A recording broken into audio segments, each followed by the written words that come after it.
Pecto sizzling plato dito ka na.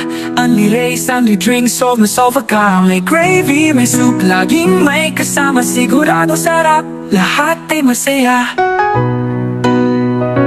Pecto sizzling plato, tara na. Hi ma'am, ano po yung meal na natikman mo sa Pecto Sizzling Plato? So, ang pinaka-the best na natikman ko na meal sa Pecto Sizzling Plato ay ang sisig. Ito ay kilalang dish sa Pilipinas. Hindi lang siya mura, masarap pa.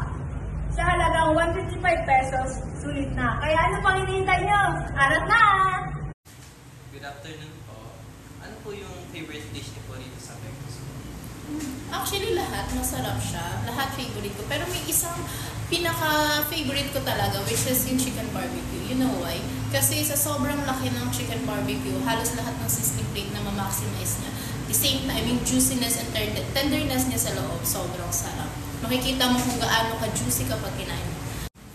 At isa pa, sa halagang 189 pesos, naka-only rice ka na, only drink, only soup, only gravy ka pa.